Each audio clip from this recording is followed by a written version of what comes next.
À la rédaction, cette histoire nous a fait prendre conscience que beaucoup de parents réalisent un rêve en envoyant leurs enfants à l'université. Mais c'est aussi un rappel brutal des dangers qui peuvent rôder, même dans le plus idyllique des campus. La terrifiante réalité, c'est que des prédateurs se cachent parfois parmi nous.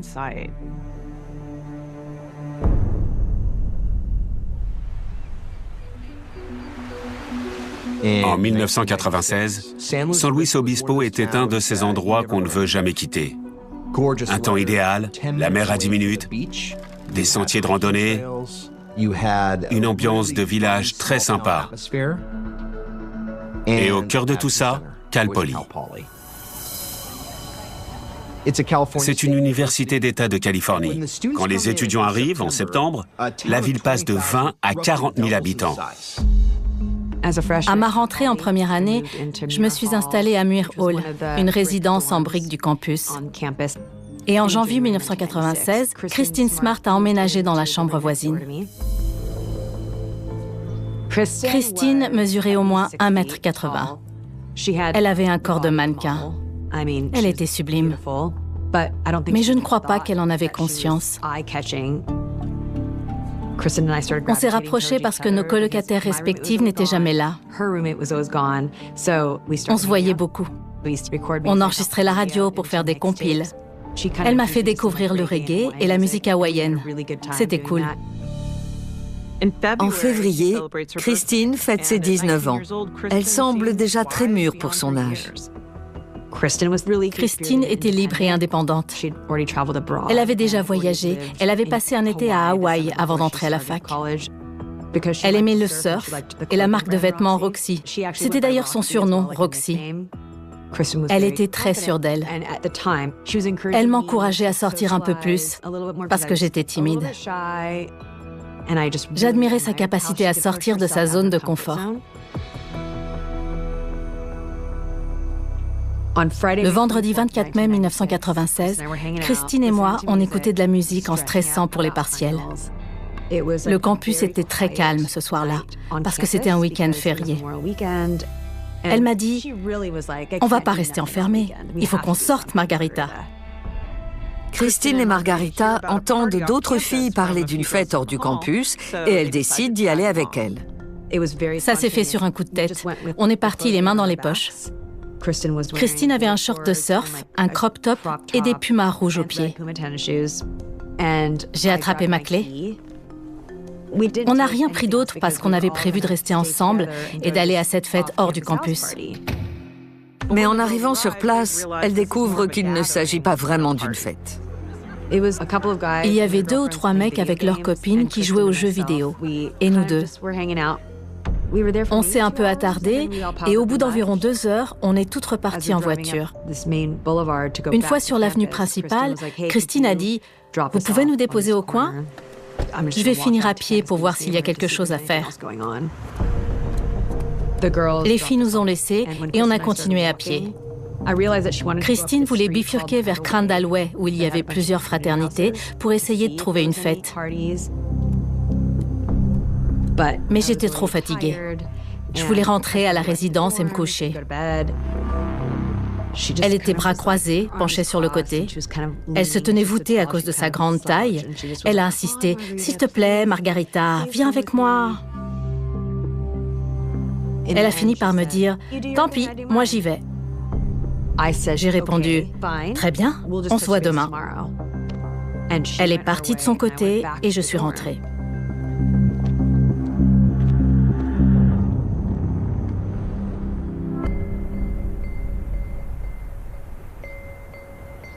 Le lendemain matin, Margarita est prête à réviser avec Christine. J'avais hâte qu'elle me raconte ses aventures. À midi, j'ai fini par aller frapper à sa porte, mais elle n'a pas répondu. 13h30, toujours rien. J'ai pensé qu'elle m'en voulait peut-être de l'avoir laissée. Mais le lendemain, quand sa colocataire est rentrée de week-end, je suis allée dans sa chambre et j'ai vu son portefeuille et sa carte de campus. J'ai compris qu'elle n'était pas revenue depuis la soirée du 24. J'ai trouvé ça bizarre. Avec d'autres filles, on a appelé la police du campus. Elle signale que personne n'a revu Christine depuis vendredi soir. La réponse des autorités est hallucinante. D'après eux, on surréagissait. Notre amie avait peut-être des projets dont elle ne nous avait pas parlé. On leur répétait qu'elle était partie sans rien. Mais comme elle était majeure, ils voulaient attendre 24 heures. On leur a répondu, « On a déjà attendu 24 heures pour vous prévenir. » Le troisième jour, les autorités appellent les parents de Christine, Stan et Denise Smart, qui vivent à 400 km de là avec leurs 2 plus jeunes enfants à Stockton, en Californie. Christine Smart ne manquait jamais d'appeler sa famille le dimanche. Or, ses parents n'avaient eu aucune nouvelle d'elle ce dimanche-là. Les Smart étaient très inquiets. Le mardi, Christine ne revient pas en cours et la police du campus décide enfin de signaler sa disparition. Je leur ai dit qu'elle était allée à Crandall Way pour essayer de trouver une fête. J'ai fondu en larmes. J'avais peur pour elle. Je m'en voulais terriblement de ne pas être restée avec elle. La nouvelle de la disparition de Christine Smart s'est rapidement répandue. Des étudiants ont dit à la police de Cal Poly qu'ils l'avaient vue à une fête d'anniversaire dans Crandall Way le vendredi précédent, à quelques minutes à pied de sa résidence. La police interroge tous les gens qui étaient présents à la fête ce soir-là. L'un d'eux est un première année, Trevor Belter. J'ai raconté aux enquêteurs que j'étais arrivé à la soirée vers 22h30. J'ai rejoint mon pote Dominique au bar. Il y avait beaucoup de monde. Et là, cette femme sublime d'1,85 m vient droit sur moi et me dit « Salut, moi, c'est Roxy ». Et elle m'embrasse. Dominique était stupéfait. Il n'en revenait pas. Mais dans les fêtes étudiantes, il se passe souvent des trucs bizarroïdes. Plus la soirée avance, plus il y a de monde. Trevor revoit plusieurs fois la mystérieuse Roxy. Roxy se comportait bizarrement. Elle avait l'air de planer. Ça m'a étonné parce qu'en l'embrassant, je n'avais pas senti d'alcool dans son haleine et je ne l'avais pas vu boire. J'étais embêté pour elle parce qu'elle était seule. Mais il était 23h15 et je devais rentrer chez moi pour bosser. Alors je suis parti et j'ai pas revu Roxy. Après le départ de Trevor Belter, la soirée se poursuit à Crandall Way. Plusieurs témoins disent avoir vu Christine Smart tomber par terre dans la petite entrée de la maison avec un certain Paul Flores. Quelques personnes s'approchent pour les relever. Paul Flores est ensuite aperçu aux alentours de minuit, tenant Christine par la taille et discutant avec elle au bar pendant qu'elle boit une bière. La fête commence à s'étioler vers 2 heures du matin. C'est là que 2 étudiants, Tim Davis et Cheryl Anderson, trouvent Christine inconsciente dans la cour du voisin. Elle est inerte, face contre terre, dans l'herbe. Elle aurait fait une proie facile pour quelqu'un qui se serait trouvé là, dans l'obscurité.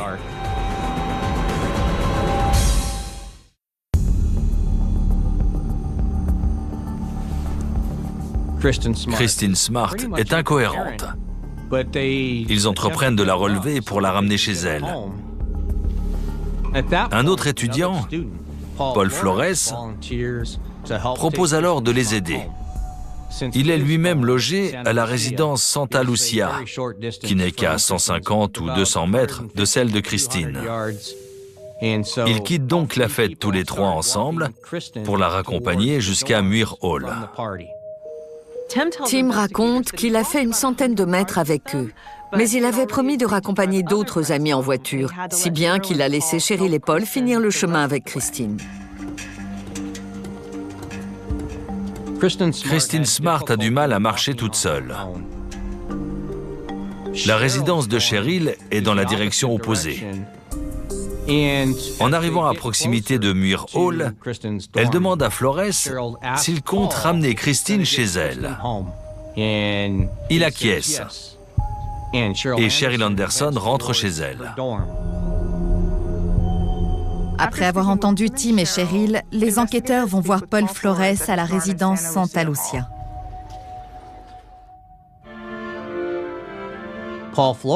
Paul Flores leur dit qu'après le départ de Cheryl Anderson, il a ramené Christine jusque devant sa résidence à lui.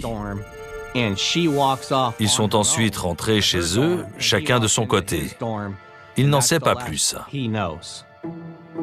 Interrogé sur son emploi du temps du week-end, Flores dit avoir passé le samedi à étudier avant d'aller dîner sur le campus. Le dimanche, son père, Ruben Flores, est venu le chercher pour le ramener chez lui, à Arroyo Grande. Enfin, le lundi, il a joué au basket avec un ami. Les policiers du campus notent que Paul Flores a des abrasions au genou et un cocard. Il lui demande comment il s'est fait ça. Le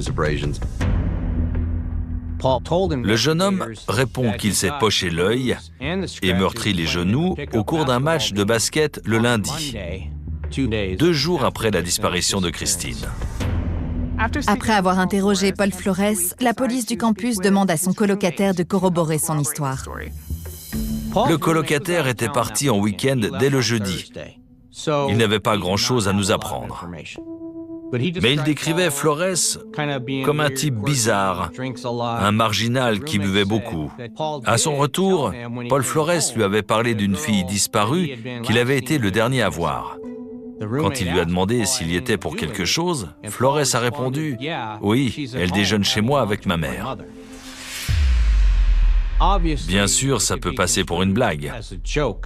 Mais pourquoi dire une chose comme ça au sujet d'une étudiante disparue ?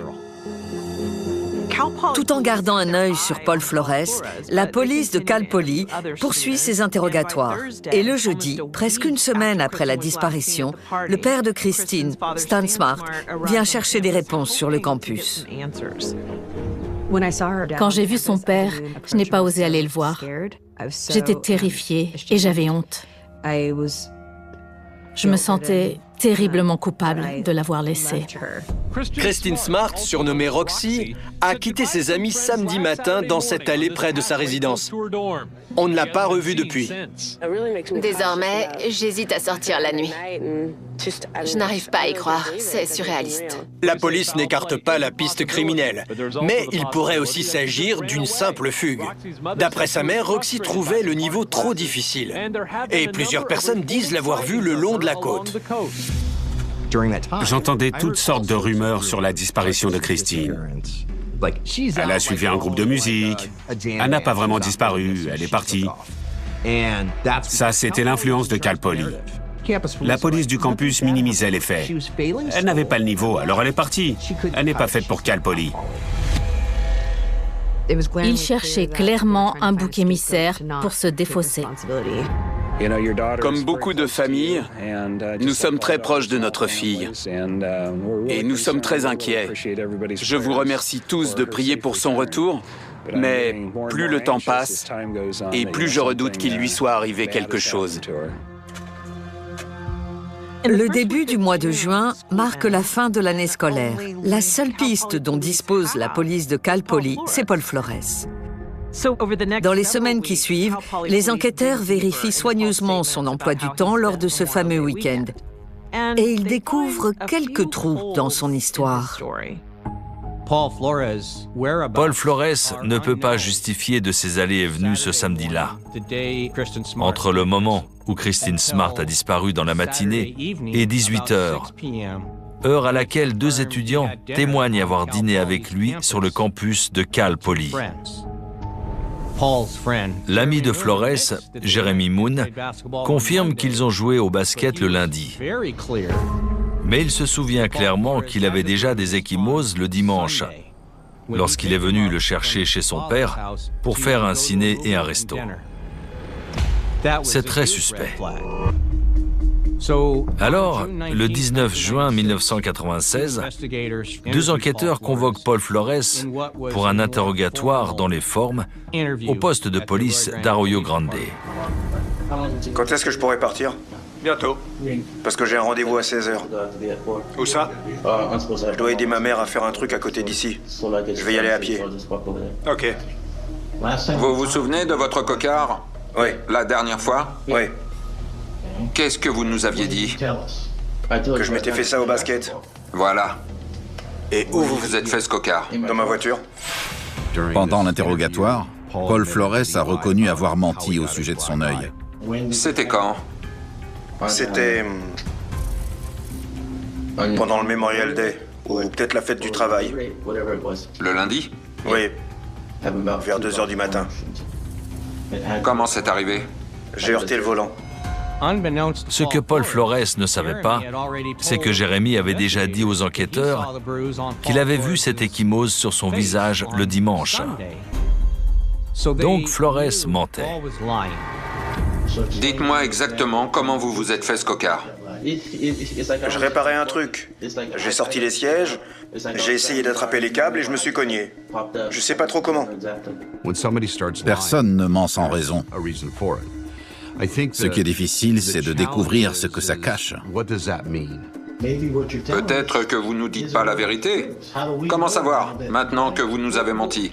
Mais c'était pas très important. Si, c'est important. Peut-être que Roxy vous a mis un coup de poing? Ouais. Vous voyez pourquoi c'est important? Les enquêteurs sont désormais certains que Paul Flores ne leur a pas tout dit. Ça fera déjà un mois, vendredi. Ouais. À votre avis, qu'est-il arrivé à Roxy? Quelle est l'hypothèse la plus probable? L'hypothèse la plus probable, c'est que sa résidence était à côté du parking. Alors l'hypothèse la plus probable, c'est qu'elle est partie avec quelqu'un. Elle a peut-être décidé de... Paul Flores était dans un état de nervosité extrême. Il avait l'air très stressé. Il a commencé à élaborer toutes sortes de théories sur ce qu'il avait pu lui arriver. J'ai trouvé ça bizarre. Doucement, vous allez le déchirer. Non, ça me gratte. D'accord. Mais ce qui compte, ce sont les preuves. Le simple fait que Paul Flores ait menti ne justifiait pas de l'arrêter et de le mettre en examen. Paul, y a-t-il autre chose que vous avez omis parce que ce n'était pas important? Non. Pas d'autres mensonges? Non. Comment en être sûr? Croyez-moi sur parole. Au bout d'un moment, Paul Flores décide de mettre fin à l'interrogatoire. Il réclame un avocat et s'enferme dans le silence. Cet interrogatoire renforce les soupçons qui pèsent sur Paul Flores. Lorsqu'ils se renseignent sur lui, les policiers ne tardent pas à découvrir que le jeune homme a un passé obscur. Avant la disparition de Christine, Paul Flores avait été vu en train d'épier une étudiante par la fenêtre. Il n'y avait pas eu de suite. Mais d'autres faits avaient été signalés sur son lieu de travail, dans un fast-food local où il harcelait sexuellement les jeunes filles avec qui il travaillait, dont une qu'il avait plaquée au sol. Toutes ces choses dénotaient une tendance à la violence envers les femmes. Paul, tu sais où est la fille qui a disparu? Qu'est-ce que tu lui as fait? Rien.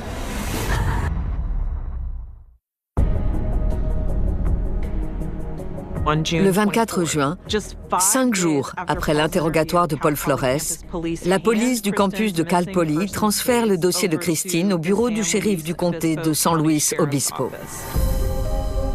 À l'époque, l'université n'avait pas les ressources nécessaires pour prendre en charge une telle affaire. Mais le bureau du shérif a immédiatement entrepris de fouiller le campus avec l'aide des gens du coin et des parents de Christine. Quelque part, j'espère qu'on ne retrouvera pas ma fille. Ça signifierait qu'elle est peut-être encore en vie. Paul Flores, d'Arroyo Grande, est la dernière personne à avoir vu Christine Smart vivante. Le bureau du shérif le considère comme un suspect potentiel. Au cours de la fouille du campus, les policiers font intervenir un chien de détection dans la résidence de Paul Flores. Santa Lucia est un bâtiment qui compte 3 étages et plus d'une centaine de chambres. Et, ô surprise, le chien s'arrête devant la chambre numéro 128, c'est-à-dire la chambre de Paul Flores et de son colocataire. Mais les 2 garçons ont quitté les lieux à la fin de l'année scolaire, 15 jours plus tôt, et la pièce est désormais vide. L'animal a marqué avec insistance un coin du matelas situé à gauche de la chambre. Ce matelas se trouvait justement être celui de Paul Flores. La seule chose que ces chiens repèrent, c'est l'odeur de restes humains. Les enquêteurs font venir 3 autres chiens de détection qui tombent tous en arrêt devant la même chambre, celle de Paul Flores. Ça indiquait aux policiers que cette chambre était sans doute la scène de crime et que Christine avait dû mourir dans cette pièce. Le marquage par un chien de détection ne constitue pas une preuve suffisante devant les tribunaux de Californie. Il est davantage considéré comme un outil pour poursuivre l'enquête. Hélas, non seulement Paul Flores était parti avec ses draps, ses vêtements et toutes ses affaires, mais à la fin de l'année scolaire, les résidences et toutes les chambres avaient été entièrement désinfectées. Beaucoup de preuves potentielles avaient donc disparu. C'était la pire chose qui puisse arriver. Le labo a bien tenté de trouver de l'ADN sur le matelas. Mais les résultats n'ont pas été concluants. Ils n'ont pu ni confirmer, ni infirmer la présence de Christine Smart sur ce matelas. Tout ce qu'on avait, c'était le marquage du matelas, ainsi que le fait qu'il était le dernier à l'avoir vu et qu'il mentait. Les enquêteurs sont désormais convaincus que Christine a été tuée dans la chambre de Paul Flores et que son corps a ensuite été déplacé. Sans le corps, il était très difficile de prouver que Flores avait tué Christine. Cet été-là, l'ambiance était bizarre. Les gens se demandaient où elle était, ce qui lui était arrivé. Sa disparition a semé le trouble sur le campus. L'affaire est partout, depuis le journal étudiant jusqu'aux avis de recherche affichés à travers Cal Poly. Il y a de quoi être un peu inquiet. Pour plus de sûreté, j'ai déménagé dans une chambre où je ne suis pas seule. Les chances de retrouver Christine sur le campus s'amenuisent.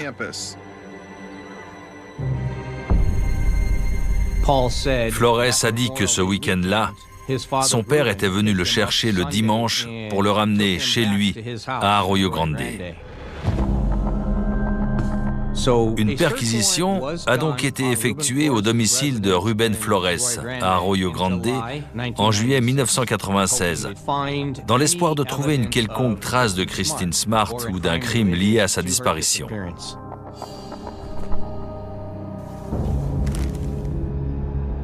En fouillant les chambres de Paul et de Ruben Flores, ils sont tombés sur plusieurs articles de journaux locaux consacrés à l'affaire. La présence de ces coupures de presse est étonnante, mais elle n'a rien d'illégal. Les enquêteurs ont beau fouiller la maison, ils ne trouvent aucune preuve matérielle corrélée à la disparition de Christine. Ils n'avaient pas enfreint la loi, mais c'était à se demander s'ils ne suivaient pas cette affaire de si près, justement parce qu'ils étaient impliqués. À l'automne 1996, Paul Flores, alors âgé de 20 ans, part s'installer dans le comté d'Orange. Pendant ce temps, Stan et Denise Smart avaient l'impression que rien n'était fait pour retrouver leur fille et clore l'enquête. Stan a exprimé son mécontentement face à la lenteur des progrès de l'enquête. Oui, je suis en colère. Je veux savoir où est ma fille. La chose la plus juste, c'est d'aider à mettre un terme à la souffrance d'une famille. Stan et Denise Smart décident alors de poursuivre Paul Flores pour violence ayant entraîné la mort. Le jeune homme, qui vit désormais dans un nouveau comté, n'a toujours pas été mis en examen dans le cadre de l'affaire. Avez-vous participé à une fête près du campus de Cal Poly en mai 1996 ? Sur les conseils de mon avocat, je refuse de répondre à cette question.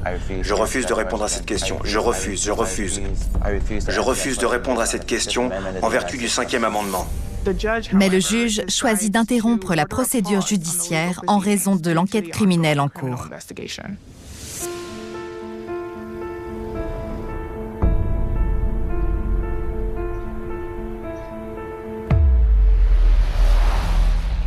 En 2002, Christine est officiellement déclarée morte. Mais la famille Smart a toujours bon espoir de retrouver son corps et d'identifier son tueur. Après la disparition de Christine, j'ai continué à surveiller Paul Flores. Il est d'abord parti vivre à Irvine, puis à San Pedro. J'étais en contact avec la mère de Christine pendant toutes ces années. J'ai toujours pensé qu'un jour, il referait ce qu'il avait fait à Christine et qu'on le choperait. 10 ans ont passé, Paul Flores se faisait oublier. Puis presque 15 ans et toujours sous le radar.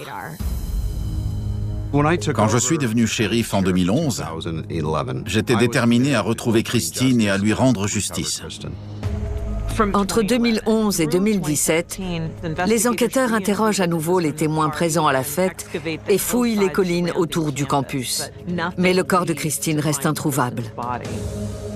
Après tout ce temps, j'avais l'impression qu'il nous manquait juste un petit coup de pouce. Alors, au bout de quelques années, j'ai mis un inspecteur à plein temps sur les affaires non résolues. Quand j'ai rouvert l'affaire en janvier 2017, j'ai tout repris du début. L'un des étudiants avait déclaré avoir vu Paul Flores et Christine Smart parler ensemble plusieurs fois avant la fête. Plus intéressant encore, il a dit qu'un peu plus tôt dans le semestre, il avait aperçu Paul Flores à l'entrée de la chambre de Christine Smart. Son témoignage datait de 1999 et pour une raison inconnue, la piste avait été négligée. On a alors compris que Paul Flores avait très certainement commencé à suivre Christine un certain temps avant qu'elle ne disparaisse. J'ai épluché une vingtaine de rapports qui m'ont convaincu que Paul Flores avait quelque chose à voir avec la mort de Christine Smart et que quelqu'un l'avait probablement aidé à sortir le corps de sa chambre. J'ai donc élaboré une nouvelle théorie impliquant une complicité familiale.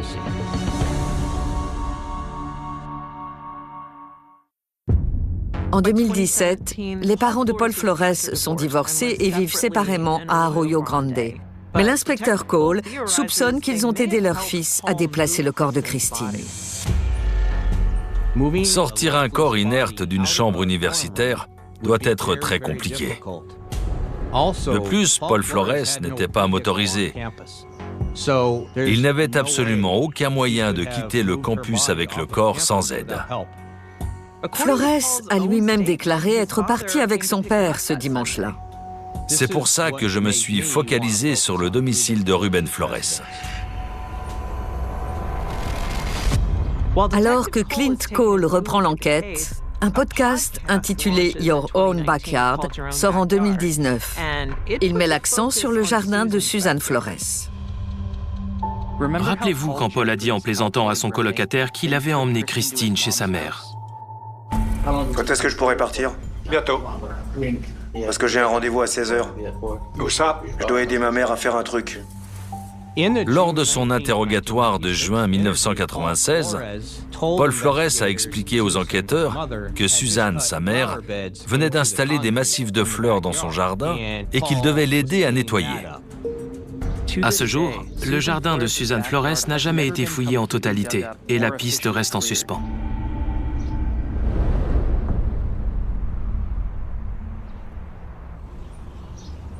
J'ai été élevé à Cal Poly, où j'ai croisé Christine en 1996.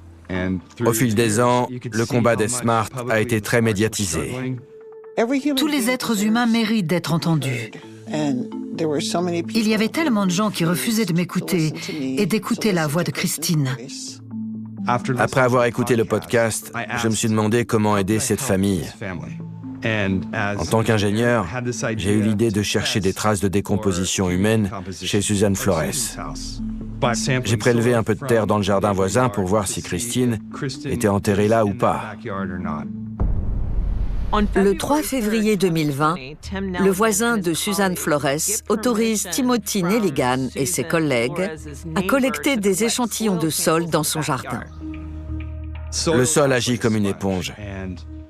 Si des matières organiques, comme des restes humains, y séjournent assez longtemps, il retient ces vapeurs organiques et on peut les analyser. On a donc prélevé des échantillons de vapeur qu'on a ensuite rapportés au labo. On ne savait pas ce qu'on allait trouver. Pendant que Timothy Nelligan effectue ses prélèvements, Clint Cole met les téléphones de la famille Flores sur écoute dans l'espoir d'obtenir de nouvelles informations en lien avec l'affaire. À ce moment-là, en 2020, le podcast était encore diffusé. Susan Flores a appelé son fils chez lui à San Pedro, en Californie, en disant « Je veux que tu écoutes ce que racontent les gens qui ont fait ce podcast au sujet de l'affaire. » Je veux que tu écoutes ce qu'ils racontent pour qu'on puisse trouver d'éventuelles failles, s'il y en a. Ce n'est peut-être pas le cas. À toi de me le dire. Pourquoi des innocents iraient-ils chercher des failles dans un podcast sur une affaire de meurtre? Elle sous-entend qu'il est le seul à connaître certaines réponses. Ce qui nous montre bien que Paul Flores et sa famille en savent plus qu'ils ne le disent. Le 5 mars 2020, les enquêteurs effectuent une perquisition informatique au domicile de Paul Flores à San Pedro. Dans l'ordinateur, un dossier intitulé « Entraînement » révèle de sombres secrets. On a trouvé d'innombrables vidéos qu'il avait tournées lui-même et où on le voyait clairement violer des femmes inconscientes. On pense qu'elles étaient en état d'ébriété ou alors qu'elles avaient été droguées parce qu'elles n'avaient aucune réaction. Ces crimes avaient été commis à Los Angeles. On a donc transmis ces pièces à conviction à la police de Los Angeles. On a trouvé des médicaments réputés pour leur effet sédatif, surtout lorsqu'ils sont associés à l'alcool. Le soir de sa disparition, plusieurs témoins ont vu Christine arriver sobre. Mais très vite, elle est apparue très alcoolisée et ne tenant plus debout. Et on sait que Paul était présent. C'est alors que je me suis demandé s'il ne l'avait pas droguée.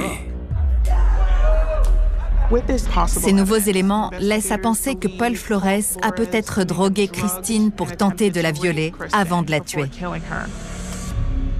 Mais la perquisition de son domicile ne permet pas de le relier à la disparition de Christine Smart. Il n'existe aucune raison valable de l'arrêter dans le cadre de cette affaire. Monsieur Flores, un commentaire? C'était frustrant. J'étais convaincu que Christine Smart avait elle-même été agressée sexuellement à l'aide d'une drogue incapacitante.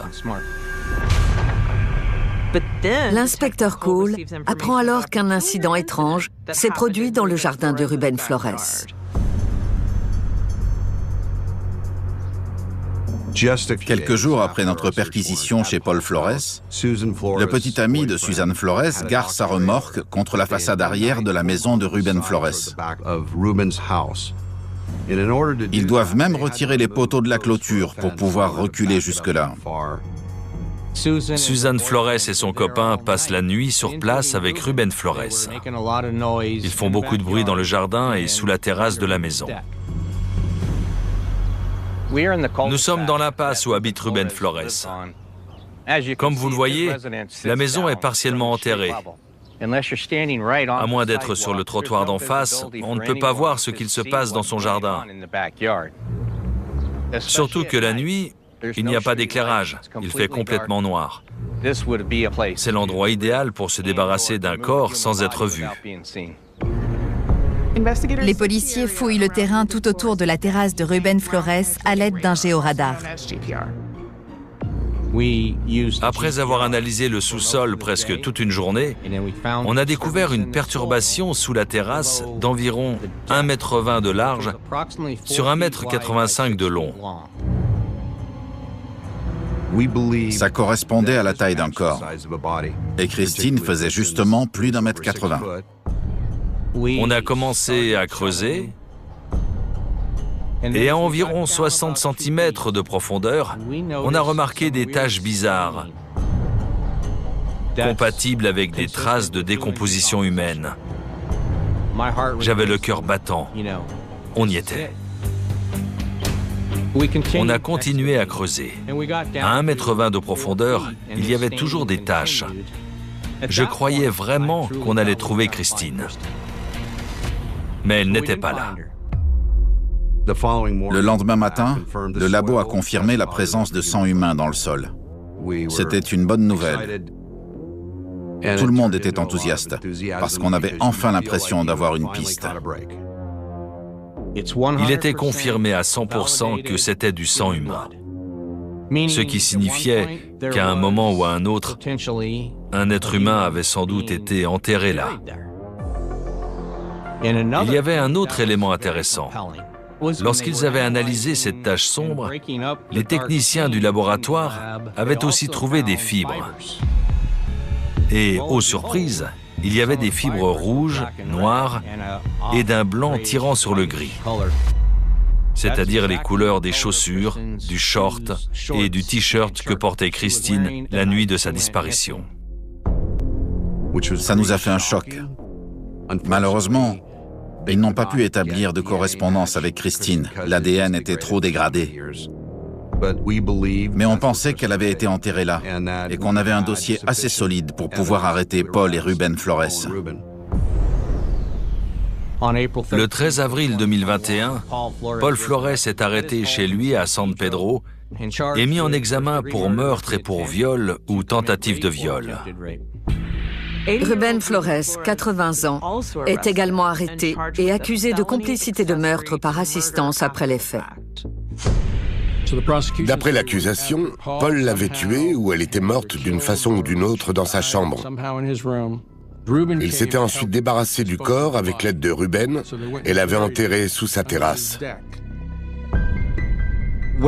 Quand Paul Flores a été arrêté, je me suis dit, c'est pas vrai, enfin. J'étais très heureuse. Je voulais la vérité. En juillet 2022, Paul et Ruben Flores sont jugés simultanément. Beaucoup de témoins sont venus évoquer les dernières heures de sa vie. Entendre tous ces détails que je ne connaissais pas m'aide à faire mon deuil. Mais c'est aussi très dur. Je dirais que l'aspect le plus important de ce dossier, c'était le comportement prédateur de Flores. On a réussi à convaincre 2 victimes d'agressions sexuelles de témoigner contre Paul Flores. Le mode opératoire est tout à fait conforme à ce que je pense qu'il est arrivé à Christine Smart. La défense n'avait pas vraiment d'arguments à présenter. Les étudiants boivent beaucoup à Cal Poly. Ils se mettent des mines. Christine profitait de la vie. Elle voulait faire la fête ce soir-là. Paul l'a quittée juste à côté de sa résidence. Il est rentré chez lui et elle est allée quelque part où il lui est arrivé malheur. Entendre la défense rendre ma fille responsable de sa mort et de sa disparition, ça a été extraordinairement douloureux. Il y avait une volonté évidente de déshumaniser Christine. C'était très déplacé. Après plus de 2 mois d'audience, le 18 octobre 2022, les jurés rendent leur verdict contre Paul et Ruben Flores. Ruben était jugé pour complicité après les faits. Mais en l'absence de corps et de preuves matérielles, il nous manquait beaucoup de réponses. Le verdict a donc été non coupable. Il n'y a jamais eu la moindre preuve, ni contre moi, ni contre Paul. Ils veulent simplement pendre quelqu'un. Je n'ai pas compris. Ils ont jugé qu'il y avait un doute raisonnable. Je ne suis pas du tout d'accord. Mais pour Paul Flores, c'est une autre histoire. Les jurés le déclarent coupable d'assassinat. Quand ils ont dit coupable, je n'en croyais pas mes oreilles. Et quand j'ai entendu assassinat, j'ai senti mon cœur s'arrêter. Je n'arrivais pas à croire qu'après 26 ans, la voix de Christine avait enfin été entendue. Paul Flores est condamné en mars 2023 à la réclusion à perpétuité, dont 25 ans incompressibles. Paul Flores n'a aucun remords. Il a vécu libre, il a pu voyager, faire la fête et violer d'autres femmes. 25 ans, je trouve que ça ne suffit pas. Quand j'ai vu les Smart lire leurs déclarations, ça m'a brisé le cœur. C'est le pire cauchemar d'un parent. On voudrait tant revoir encore son sourire. Il l'a traquée comme un prédateur, a essayé de la violer et l'a assassinée. Paul, il n'est pas trop tard pour dire la vérité. La prison à vie ne me suffit pas. Ça ne nous rend pas Christine. Pour rendre hommage à Christine, les Smart ont créé une bourse d'études à son nom, qui permet à de jeunes étudiantes de poursuivre leurs rêves. Ils ont aussi aménagé un lieu de mémoire appelé le Point de l'espoir de Christine. Christine adorait la plage et l'océan. C'était une façon de célébrer sa vie et de donner aux gens un endroit où la pleurer. C'est magnifique. Je prie pour qu'elle soit un jour rendue à sa famille. Christine, ta voix a enfin été entendue. Tu resteras toujours dans nos cœurs l'esprit libre, la cheerleader de la famille et la chef des omelettes du dimanche. Lumineuse, pétillante et intelligente, ici un jour, disparue une nuit.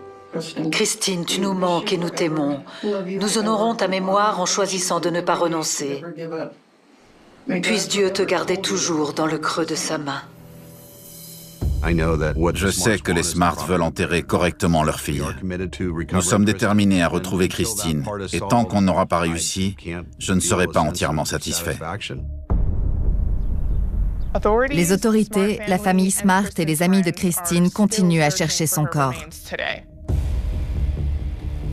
Pour Timothy Nelligan, les restes de la jeune fille pourraient être dans le jardin de Suzanne Flores. Depuis 3 ans et demi, on y est retourné à 6 reprises.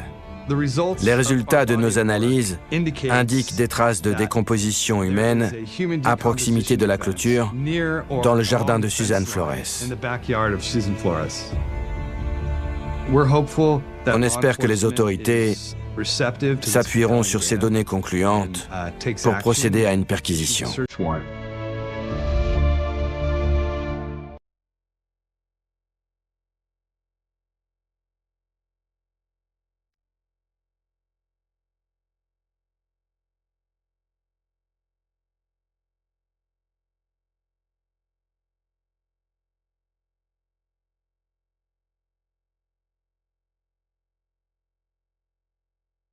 La gare était toujours la même, avec son grondement métallique, SCS annonce qui résonnait au loin, et cette odeur de métal et de café tiède que l'on respire à chaque pas. Les voyageurs passaient, pressés, absorbés dans leurs écrans, leurs valises tirées derrière eux, comme des prolongements mécaniques de leur vie. Chacun allait quelque part, chacun fuyait quelque chose, chacun transportait son propre silence. Et au milieu de ces tumultes, un piano droit, posé là comme un intrus, comme une invitation qu'on oubliait souvent de regarder. CE piano avait l'air fatigué, SS touche légèrement jaunie, le bois marqué par le temps et les mains de tous ceux qui avaient osé s'asseoir, mais CE soir-là, il n'attendait pas un enfant joueur ni un touriste improvisant quelques accords maladroits.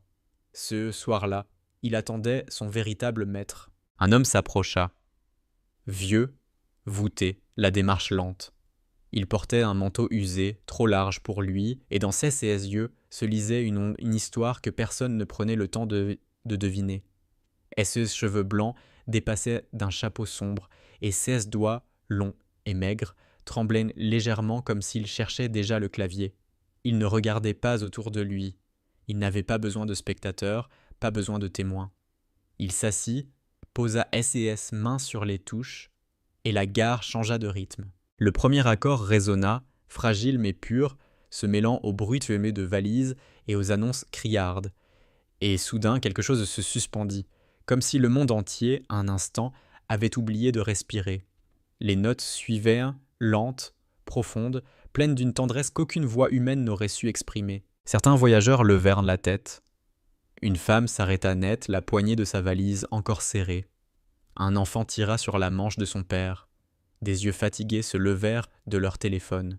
La musique glissait, douce et insistante, forçant chacun à reconnaître qu'il y avait là, dans cette gare anonyme, une âme qui se livrait. Il ne jouait pas pour impressionner. Il jouait comme on raconte un souvenir, comme on caresse une cicatrice. Chaque note semblait porter un secret. Chaque silence entre deux accords avait le poids d'une absence. C'était une confession muette, un dialogue sans mots. Et tandis que les gens s'arrêtaient, que le cercle autour de lui grandissait, lui restait immobile, courbé sur son clavier. On aurait dit qu'il parlait à quelqu'un qui n'était plus là. Il continua à jouer longtemps, comme si les minutes n'avaient plus d'importance. Comme si l'horloge suspendue au-dessus du hall avait perdu tout pouvoir. La gare, ces lieux d'impatience et de bruit, s'était transformée en un espace de silence attentif. Même les annonces semblaient moins agressives, comme si elles avaient compris qu'il fallait se faire discrètes pour laisser passer cette musique. Et les voyageurs, d'abord hésitants, formaient maintenant une ronde discrète, respectueuse, autour de lui. Personne n'osait trop s'approcher, comme si une frontière invisible entourait cet instant fragile. Un enfant, assis par terre à côté de sa mère, fixait les mains du vieil homme avec des yeux émerveillés. SS petits doigts s'agitaient dans l'air, imitant maladroitement le mouvement des touches, comme s'il voulait apprendre en secret la langue mystérieuse qu'il entendait. La mère, fatiguée après une longue journée de travail, se surprit à sourire. Elle n'avait pas souri ainsi depuis des semaines. Elle sentit une chaleur étrange lui monter dans la poitrine, un mélange de nostalgie et d'apaisement. Un couple, qui jusque-là se disputait à voix basse près d'une borne d'information, avait cessé leurs reproches. L'homme regardait la femme baissait les yeux, et dans la mélodie qui s'élevait, chacun retrouvait un bout de la tendresse oubliée. Ils ne parlaient pas, mais leurs mains, timidement, s'étaient rapprochées. Un jeune cadre en costume, absorbé par son ordinateur portable, avait relevé la tête. Les premières notes l'avaient surpris. Les suivantes l'avaient désarmé. Il posa doucement l'ordinateur à côté de lui et se laissa aller contre le dossier de la chaise. Dans SCS yeux brillait un éclat d'eau, comme si la musique venait de percer une armure trop lourde qu'il portait chaque jour. Le vieil homme, lui, ne voyait rien de tout cela. Ou peut-être voyait-il tout, mais sans détourner ses yeux des touches. Il jouait pour une présence invisible, et derrière 16 paupières plissées, il semblait voyager ailleurs, dans un autre temps, un autre lieu. Chaque accord sonnait comme une conversation intime avec quelqu'un d'absent. Il y avait dans son jeu une douceur presque maternelle, mais aussi une gravité qui serrait le cœur. On sentait qu'il avait connu la douleur, qu'il avait traversé des nuits sans fin. Mais dans sa musique, cette douleur se transformait en lumière, comme une braise encore vivante au milieu des cendres. Un passant sortit une pièce de monnaie et s'approcha du piano, mais au lieu de la déposer dans une coupelle, il n'y en avait pas, il la garda dans sa main. Il comprit que cet homme ne jouait pas pour l'argent. Alors, il rangea la pièce dans sa poche et resta simplement debout, à écouter. Ce geste silencieux fut remarqué par d'autres, et bientôt chacun comprit qu'il ne s'agissait pas d'une performance de rue. C'était une offrande, une confidence partagée gratuitement. La musique changea de ton, plus vive, plus enlevée, comme si le vieil homme ouvrait un souvenir heureux. Peut-être un bal ancien, peut-être un rire qui résonnait encore dans sa mémoire. Ses doigts, pourtant fatigués, couraient maintenant sur le clavier avec une légèreté d'enfant. La salle se mit à respirer différemment. Certains tapotaient du pied, d'autres se balançaient doucement. La musique les avait unis dans un même mouvement, une même vibration. Puis soudain, il ralentit. Les notes devinrent plus rares, plus espacées, comme des mots qu'on choisit avec soin. Le silence entre les accords était presque insoutenable, comme si chacun attendait une révélation. Et dans ces silences, on entendait les respirations, les cœurs battants, les émotions retenues. La gare n'était plus une gare, elle était devenue une cathédrale invisible, bâtie d'émotions et de silence. Chacun des présents savait qu'il vivait un moment qui ne reviendrait jamais. Et chacun, à sa manière, emportait en lui un éclat de cette mélodie. À la fin, le vieil homme ferma doucement les yeux. Et ses mains restèrent suspendus un instant au-dessus des touches, puis retombèrent sur 16 genoux. Personne n'applaudit, personne n'osa briser ces fragiles miracles par un bruit trop humain. On resta là, immobile, à partager un silence plus éloquent que tous les discours. Ce fut l'enfant, encore assis par terre, qui brisa le charme. Il frappa timidement dans 16 mains, 1, 2, 3 fois. Sa mère suivit, puis le couple, puis le jeune cadre. Alors, les applaudissements jaillirent, non pas comme une tempête bruyante, mais comme une pluie douce et retenue, pleine de respect. Le vieil homme rouvrit les yeux. Il hocha la tête, presque gêné, comme s'il avait offert plus qu'il n'avait prévu. Puis, sans dire un mot, il se leva, remit son chapeau et s'éloigna lentement dans la foule, disparaissant comme il était venu, laissant derrière lui une gare transformée. Les gens reprirent leur chemin, mais pas tout à fait comme avant. Le couple se tenait la main. Le jeune cadre rangea son ordinateur et prit le temps de respirer. La mère tenait son enfant contre elle, avec plus de tendresse. Chacun, dans sa petite histoire, avait reçu un éclat d'humanité. Et le piano resta là, silencieux, comme un témoin immobile du passage de cet homme mystérieux. Mais au fond, personne n'avait oublié. La musique avait laissé une trace, une empreinte invisible qui continuait de résonner dans les pas, dans les regards, dans les cœurs. Et déjà, certains espéraient qu'il reviendrait. Le lendemain, la gare se souvenait. Cela ne s'entendait pas, cela ne se voyait presque pas, mais on le sentait dans la manière dont les pas traînaient un peu moins, dans la façon dont les regards se levaient plus volontiers vers le piano, comme si un mot doux avait été glissé sous la porte d'un lieu trop bruyant. Le piano, lui, n'avait pas bougé. Il gardait sa patine de vieux compagnon, son vernis écaillé, sa patience de meuble qui sait attendre. Sur le pupitre, pourtant, quelque chose avait changé. Une petite feuille de papier, pliée en deux. On ne savait pas qui l'avait laissée. On pouvait lire, d'une écriture arrondie, « Merci pour hier, je ne sais pas à qui vous jouiez, mais moi j'ai entendu. » La femme de ménage, arrivée tôt, s'était arrêtée un instant pour lisser la feuille de sa main rugueuse. Elle s'appelait Aïcha, portait des baskets blanches et un badge qui luisait sous le néon. Elle avait souri, un sourire qui éclairait son visage fatigué. Elle était de celles qui ne réclament rien, qui ramassent ce que la ville laisse tomber et qui parfois trouvent des trésors invisibles. Elle avait replacé la feuille avec délicatesse, comme on redresse une fleur dans un vase, puis, avec son chariot, avait poursuivi sa ronde. Au kiosque à journaux, Nadia, la vendeuse aux boucles sombres, préparait déjà 2 cafés, par réflexe. Elle ne savait pas pourquoi elle en faisait 2.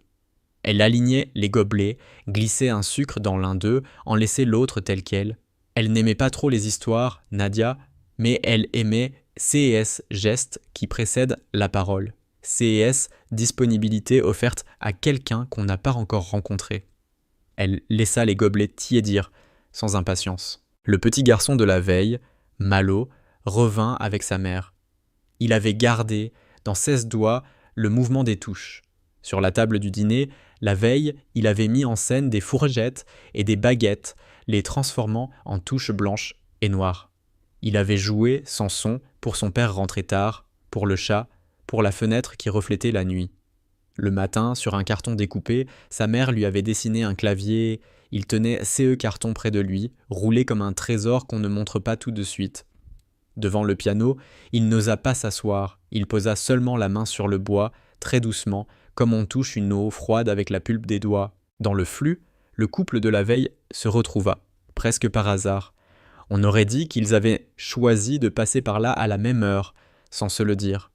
Ils ne se disputaient pas. Élise tenait un sac de boulangerie d'où dépassait un croissant encore tiède. Hugo portait un dossier bleu qu'il n'avait pas ouvert. Ils restèrent un moment debout, près de la borne d'information, à regarder le piano. Ils ne savaient pas, c'est eux qu'ils attendaient. Peut-être l'homme au chapeau, peut-être qu'autre chose revienne, un pli de douceur, une manière de se parler sans calcul. Thomas, le cadre au costume impeccable, entra dans la gare avec CE pas qui dit l'habitude, la maîtrise et, au fond, la fatigue. Sa montre affichait un retard de 3 minutes. Il n'accéléra pas. Il avait dormi d'un sommeil bizarre, traversé de mélodies qu'il n'aurait pas su nommer. À sa table de nuit, son téléphone avait vibré, mais il ne l'avait pas pris. Il avait fixé le plafond, écouté une musique qui n'existait pas, souri à une absence.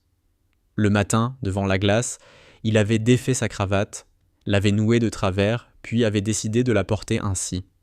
Devant le piano, il lâcha son sac un instant, appuya une main sur le pupitre. S.S. Doigt sentait le papier du billet qu'on avait laissé. Il lut les mots, baissa les yeux et sourit, presque à contre-cœur. L'homme au chapeau ne vint pas ce matin-là. Le piano resta silencieux, comme un animal apprivoisé qui attend son maître. Les passants ne s'arrêtèrent pas longtemps. On jetait des coups d'œil, on retenait un soupir, on reprenait sa route. Mais une chose, ténue, demeurait. C'était la possibilité que... le peut-être. La gare avait désormais un peut-être. Un interstice par lequel la vie, parfois, franchit les barrières que l'on croit solides. Le soir, la pluie s'abattit sur la ville, une pluie serrée, fine et obstinée, qui lave sans bruit. Les néons faisaient des halos blancs sur les flaques. Les pas glissaient, les parapluies s'ouvraient comme des fleurs sombres. La gare vibrait autrement, les valises sonnaient plus aiguës sur les dalles mouillées, les voix résonnaient plus rondes, les vêtements exhalaient un parfum de laine et de pluie. C'est à cette heure, quand la journée a déjà renoncé à se faire passer pour légère, que l'homme revint. Il n'apparut pas. Il se déposa. C'était la sensation qu'il donnait. On n'avait pas l'impression qu'il arrivait, mais qu'il surgissait à la manière d'un souvenir. Son manteau, cette fois, semblait plus lourd. Des gouttes s'accrochaient à la visière de son chapeau que la main d'Aïcha, sans un mot, tapota du coin d'un torchon propre. Il lui adressa un signe de tête, un merci presque imperceptible. Elle lui répondit par sourire qu'elle réservait aux choses qu'elle comprenait sans les nommer. Il posa S main sur le clavier, ne joua pas tout de suite. Il observa, du bout des doigts, la petite feuille sur le pupitre. Il la plia, la déplia, comme si le bruit du papier avait lui aussi une musique. Puis il la remit à sa place, dans un geste doux, presque paternel. Enfin, il joua. Les premières notes eurent la texture de la pluie. Elles multipliaient à l'infini les petites gouttes qui tombent, mais chaque goutte avait un poids, une trajectoire, une fin. On crut d'abord entendre la mélancolie d'un soir, puis on reconnut autre chose, une tendresse sans visage qui enveloppait tout. Les mains mouillées, les chaussettes rendues lourdes, les cheveux collés sur le front des enfants, cette gêne des manteaux qu'on n'ose plus ouvrir. La musique disait « Je te vois ». Et parce qu'elle voyait, elle soulageait. Malo, assis en tailleur, sortit son clavier en carton. Sa mère lui fit signe de ne pas gêner. L'homme leva les yeux, aperçut l'enfant. Une lueur traversa son visage. Il ralentit, laissa un espace, un petit couloir silencieux au milieu de sa phrase. L'enfant, comme s'il avait reçu une permission, posa S doigt sur le carton et imita le mouvement. Le geste était juste. Aucun son ne venait, mais cela n'importait pas. On aurait dit deux voix qui se cherchent dans la pénombre et se reconnaissent à la respiration. L'homme sourit, un sourire minuscule qui faisait une ride nouvelle au coin de l'œil. Puis il reprit, un tout petit peu plus fort, comme pour offrir une marche à l'enfant, une marche pour monter sans se blesser. Nadia, derrière son comptoir, fit son geste inutile et nécessaire. Elle posa à côté d'elle 2 gobelets fumants. Aïcha, passée par là, en prit un, le posa au pied du piano. Le vieil homme, sans cesser de jouer, inclina la tête. Le café resta là, sa buée se mêlant à la musique. Parfois, dans la vie, le bonheur tient dans CS alliances modestes. Un air, une tasse chaude, une présence qui ne demande rien. L'air changea encore. On y sentait maintenant la trace d'une danse lente, d'un tour à deux, qu'on aurait appris il y a longtemps et qu'on retrouve en hésitant. Les doigts du vieil homme frôlaient les touches comme on frôle la joue d'une personne que l'on aime et que l'on craint de réveiller. Des gens vinrent, d'autres partirent. Ceux qui restaient ne regardaient en plus leur montre. Le temps perdait S angle. Un homme en gilet orange, agent de sécurité, s'approcha. Il s'appelait Benoît. On voyait à la raideur de S épaules qu'il prenait son travail à cœur. Il regarda autour de lui, prit la mesure du rassemblement. Il pensa aux consignes, aux issues qu'il ne faut pas boucher, à la fluidité des flux. Puis il regarda le visage des gens, la finesse d'un front décrispé, une main qui relâche un sac, des yeux qui se mouillent sans honte. Il resta. Il se mit, lui aussi, contre un pilier, les mains jointes dans le dos, et il écouta. Il se dit que la sécurité, ce soir, c'était précisément cela, que ces courants qui traversaient la gare ne soient pas interrompus. Un peu à l'écart, une jeune femme sortit un violon de son étui. Elle avait des cheveux relevés et un manteau trop grand. Elle hésita, ajusta un temps la mentonnière, puis renonça à jouer. Elle rangea l'instrument, lentement, comme si chaque geste devait respecter la musique qui s'élevait. Elle s'appelait Léa. Elle reprit son train, mais pas celui qu'elle avait prévu. Elle décida de rentrer plus tard. Avant de partir, elle laissa, elle aussi, un papier sur le pupitre. « Si un soir vous avez envie d'une voix de bois, j'attendrai sur le banc fort. » Thomas s'approcha enfin, la gorge un peu serrée. Il avait pensé à des mots, des formules polies, des félicitations qu'on sait dire en réunion. Il n'en dit aucun. À la fin d'une phrase, quand le vieil homme laissa tomber S&S, main de quelques millimètres, Thomas déposa sur le bord du piano une photographie petite. Sortie de son portefeuille, on y voyait un garçon en maillot rayé, un ballon sur la hanche, un sourire de lait. Il ne dit rien. Le vieil homme baissa les yeux, regarda la photo, et 16 doigts, au lieu de chercher l'accord attendu, remontèrent vers des notes plus hautes, plus claires, comme des marches qui montent vers un ciel raisonnable. C'était une berceuse. Une berceuse pour quelqu'un qui avait grandi et qu'on n'avait pas suivi assez vite. Thomas ne pleura pas, mais quelque chose en lui se posa. Il joua longtemps. On ne se rend pas compte, dans une gare, combien de temps peut durer une chose lorsqu'elle se déroule lentement et avec soin. Parfois, une annonce venait se ficher entre deux mesures. Alors il s'arrêtait, courtois, laissait passer la voix métallique qui disait des destinations, des retards, des promesses d'horaires. Puis il reprenait, au même endroit, comme si rien ne pouvait vraiment couper. Un fil tissé avec autant d'attention. Les gens, à force de rester, devenaient un chœur silencieux. On reconnaissait de loin ceux qui avaient été là, la veille. Leurs visages s'illuminaient plus vite, leurs épaules s'abaissaient plus tôt. C'était comme une communauté naissante, sans nom, rassemblée autour d'un objet banal devenu lieu. La rumeur d'un « il est revenu » commença à courir. On la devinait dans la manière dont certains se penchaient à l'oreille des autres, dans ces sourires qui se passaient d'explications. Les téléphones sortirent, quelques-uns filmèrent. L'homme ne protesta pas, ne demanda rien, mais il joua différemment, avec un voile de pudeur qui transformait les traits en contours. Les vidéos captèrent une partie seulement, des notes, des mains, un profil. Ce qu'elle ne pouvait pas embrasser, c'était cette chaleur calme qui prenait appui sur chacun et, l'un après l'autre, le soulevait d'1 centimètre au-dessus de son poids. Vers 22 heures, la pluie cessa. La gare se vida un peu, comme une mer qui se retire sans bruit. Le vieil homme, cette fois, prit le café laissé au pied du piano. Il le porta à ses lèvres. On aurait dit un geste cérémoniel, la récompense juste d'une tâche accomplie. Il regarda autour de lui, rencontra le regard d'Aïcha, celui de Nadia, celui de Benoît. Il les salua simplement. Puis il se leva, sortit de sa poche une petite chose, un ruban bleu passé, et le déposa sur le coin du clavier. Il le regarda une seconde, le reprit, le glissa contre son cœur. Personne ne lui posa de questions. On n'interroge pas la part d'ombre qui fait tenir debout les personnes dignes. Il commença un dernier morceau. On sut très vite que CE serait le dernier. Les premières notes avaient la couleur d'un adieu sans drame. Elles portaient le goût des choses qu'on ferme à deux mains pour que rien ne s'échappe et pourtant laissent un peu de lumière passer par la fente. C'était un air simple, sans prouesse, sans bravade. Il y avait à la fois une fatigue douce et une gratitude profonde. On entendait, si l'on tendait l'oreille, des pas de danse au loin, des éclats de rire minuscules, le froissement d'une robe dans un salon où la fenêtre donne sur un jardin.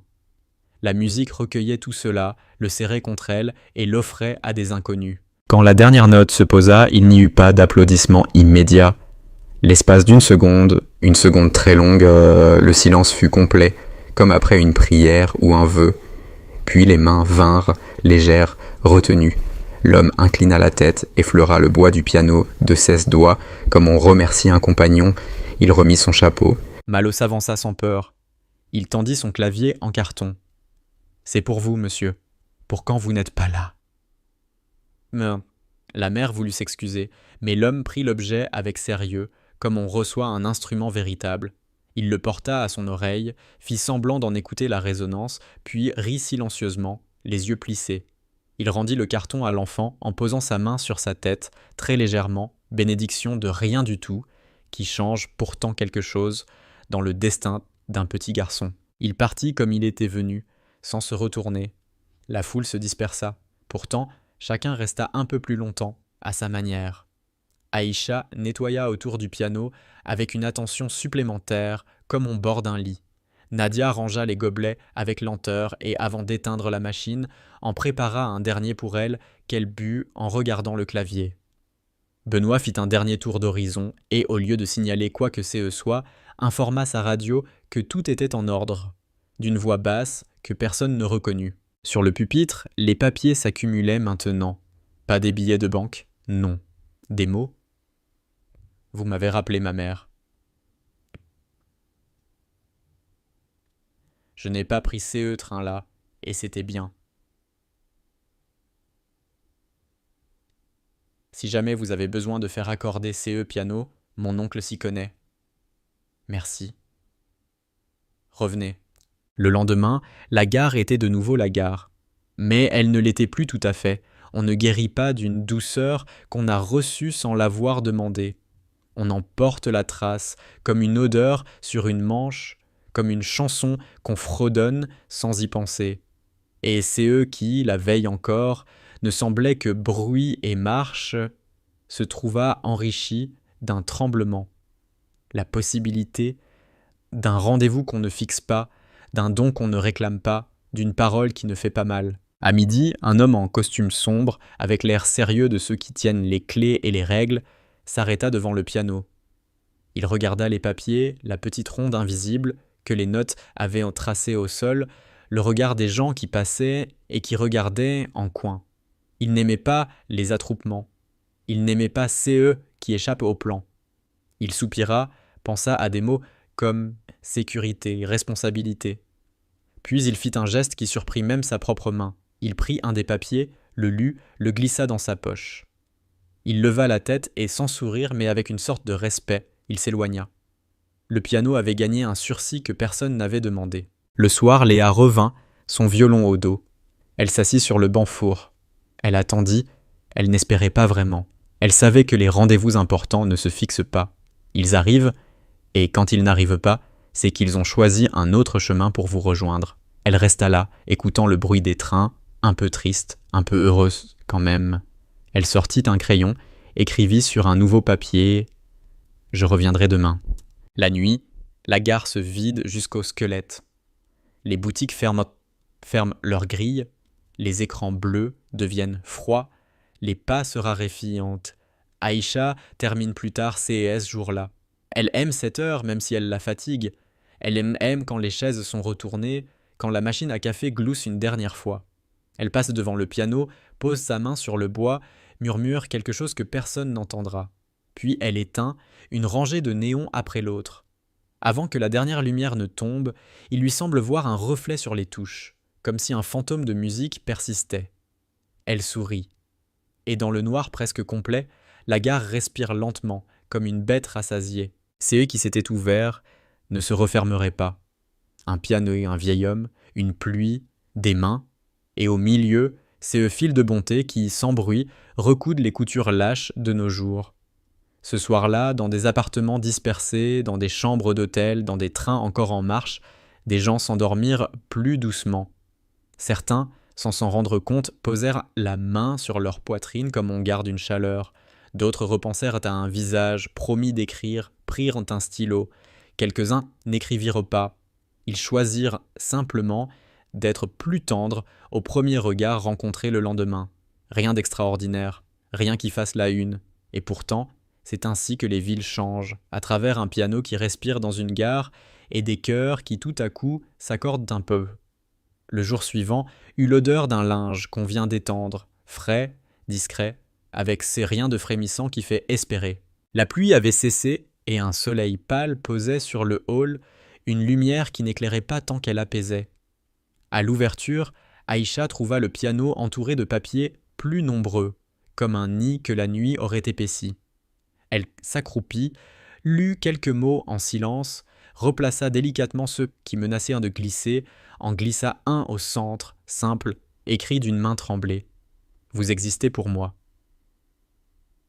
Elle posa sur le pupitre un petit brin de lavande séché, venu de chez elle, du haut d'une armoire, souvenir qui garde longtemps son parfum quand on le touche peu. Puis elle reprit son chariot.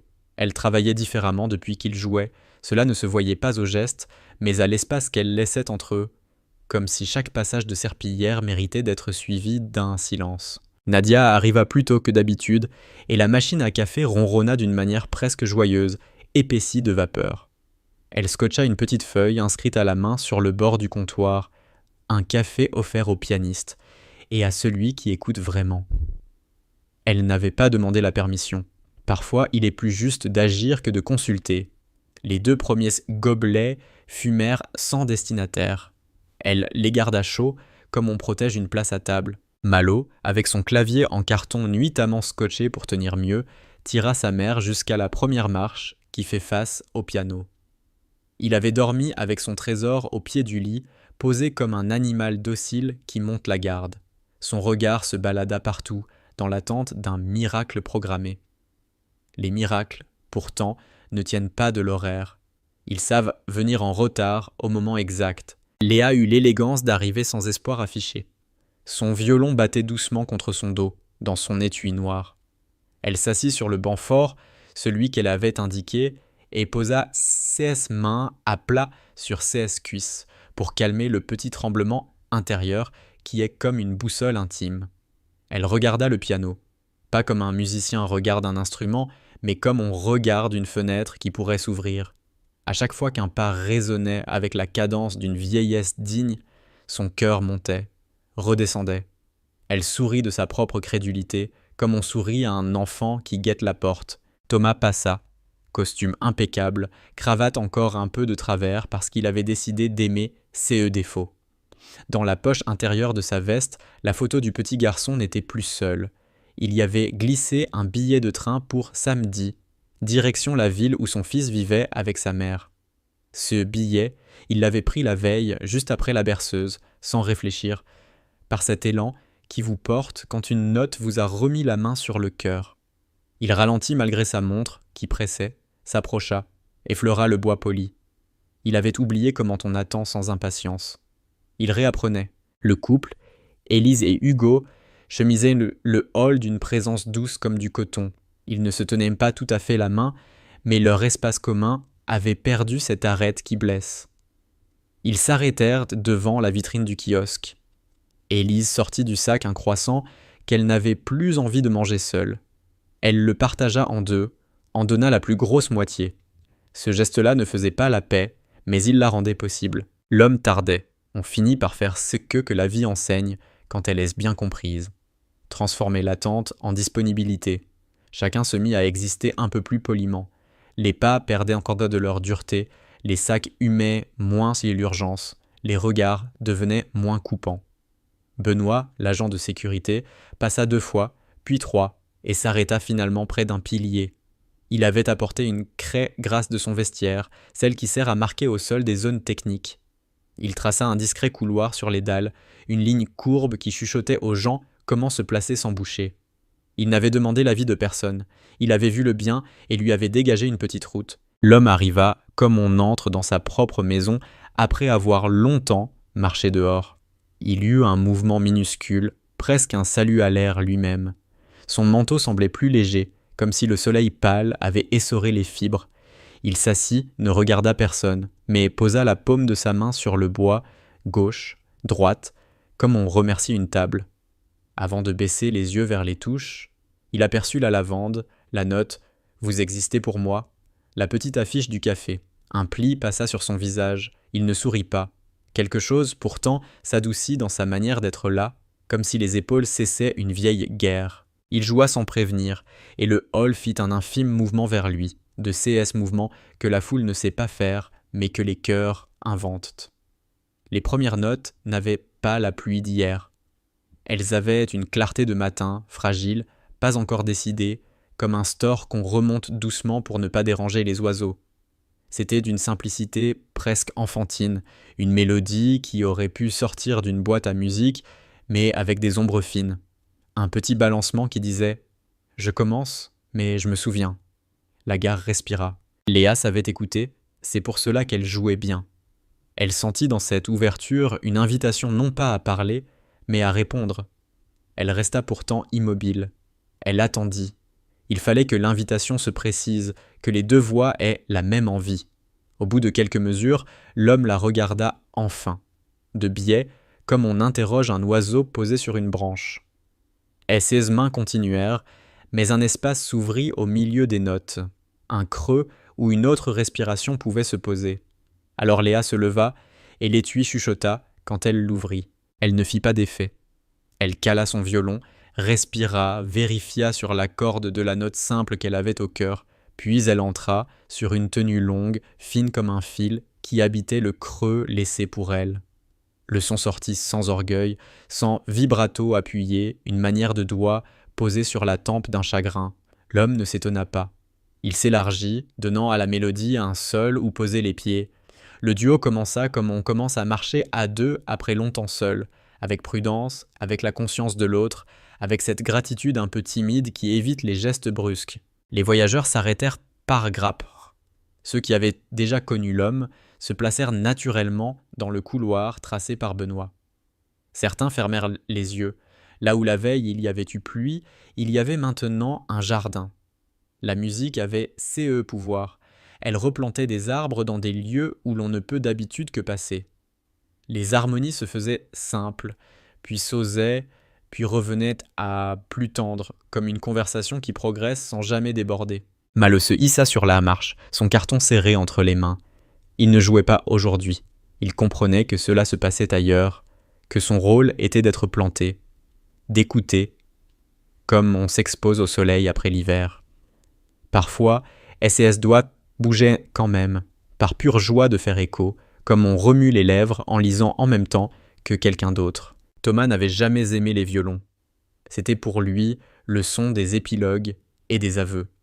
Il découvrit qu'il existait des violons qui ne se plaignent pas, qui répondent, qui tiennent, qui aident. Il pensa soudain à ce terrain vague à la sortie de la ville où son fils frappait dans la balle le samedi. Il se promit un message simple, sans rhétorique, le soir même. Il avait appris à écrire court avec les mails. Il allait, ce soir, apprendre à écrire court avec le cœur. Au kiosque, Nadia versa le café gratuit dans un gobelet qu'elle posa au pied du piano, à côté d'un autre gobelet qu'un inconnu avait déjà déposé. Aïcha passa derrière, ajouta un sucre, non par superstition, mais parce qu'elle avait vu S doigts trembler hier, et que le sucre aide parfois à tenir. La musique, au milieu, glissa vers quelque chose de plus ancien. On reconnaissait mouvement dans les épaules du vieil homme, dans sa manière de tourner le poignet, dans l'accord qu'il installa sous le violon comme une chaise vieillie où l'on ne s'assied plus si l'on a peur du passé. Léa s'y posa sans crainte. Et elle avait deviné qu'on ne peut accompagner que ce que qu'on accepte de laisser exister tel quel. L'air semblait venu d'une danse lente, bal de village, ou salon modeste, ruban bleu et lumière de fin d'après-midi. Alors, très naturellement, du bord du clavier, l'homme déposa son ruban, celui qu'il avait remis contre lui la veille. Il ne le tendit à personne. Il le posa simplement là, visible comme on laisse une photographie face contre table pour la retourner plus tard. Il dit SES premier mot depuis qu'il venait. Ce fut presque rien. Elle aimait le bleu. Sa voix n'avait pas l'âge de ses mains. C'était une voix d'homme qui a longtemps parlé doucement pour ne réveiller personne, et qui sait maintenant à qui il parle, même lorsqu'elle n'est plus là. Les notes qui suivirent furent d'un bleu évident. CE bleu. De papier d'emballage des vieilles merceries, CE bleu pailleté des fêtes modestes, CE bleu que le ciel prend dans les souvenirs où on a bien aimé. Léa joua au-dessus comme on tient un ruban sans le tirer. Benoît fit un pas, puis un autre. Non pour empêcher, mais pour protéger. Deux adolescents avaient sorti un haut-parleur qui crachota une musique trop forte à l'autre extrémité du hall.